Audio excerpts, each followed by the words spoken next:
So that is War of the Worlds. A couple other examples of, I guess, what should be called propaganda. It's pretty well known.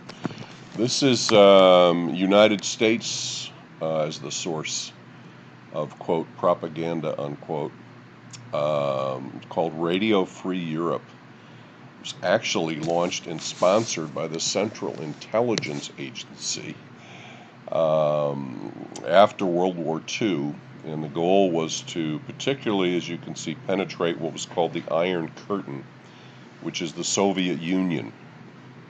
The Soviet Union was an ally of the United States and Great Britain during World War II. It was basically those three countries fighting Germany, Japan, and to a lesser extent Italy. And the Allies won. The Russians did a lot of the fighting as Germany actually made a vicious, very strong attack into the Russian heartland, which the Germans lost, but it cost millions of Russian lives, literally millions of lives. But after World War II, Winston Churchill, in a speech given in Missouri, the hometown where President Harry Truman lived. Harry Truman took over. He was the last vice president of Franklin Delano Roosevelt, who died in office in his, I want to say, third term. It might have been his fourth term. He somehow was able to keep running for president, Roosevelt. So he was president from, I think it was 1930, right through about I'm going to say 43 or so, maybe 44, when he died of heart failure. Truman was his vice president for this last term, took over running the war. He had not been included in Roosevelt's councils. He did not know that an atom bomb had been developed called the Manhattan Project.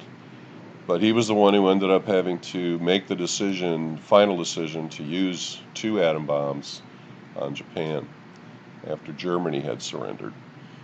And at the end of World War II, Winston Churchill, the Prime Minister of Great Britain, who led that country through World War II, made a speech again in Truman's hometown, because the two of them had worked closely together to end World War II.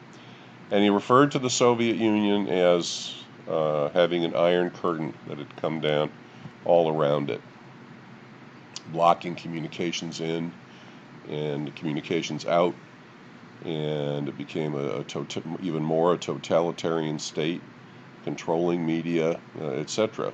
So the CIA, the Central Intelligence Agency, as an attempt to, quote, send the truth, broadcast your ideas and truth and freedom behind the Iron Curtain over Radio Free Europe, set up radio stations along the Russian, or not too far from the Russian border, and broadcast in Russian and other languages news about the world and about what was really going on. So you can call it propaganda or you can call it truth. I guess it's based on which side of the fence you're on. 1949. Radio Free Europe. Radio Liberty still exists, by the way. So, at the end of World War II, some brilliant inventor, I think his last name was Farnsworth. I think his name was Philo Farnsworth, if you can believe it. Just kind of a different name. He grew up on a farm in the Midwest, was an engineering student, an engineering marvel, and he invented a way to send pictures, video, along with sound over radio waves.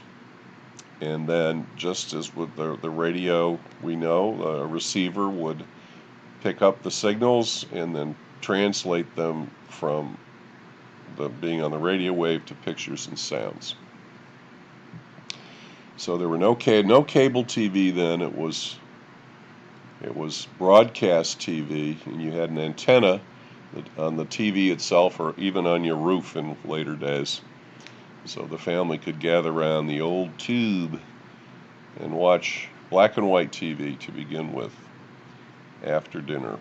And what happened was, pretty much all the successful radio shows just flipped over, built sets, hired actors if they didn't have people that could play the parts, and just put the shows on TV.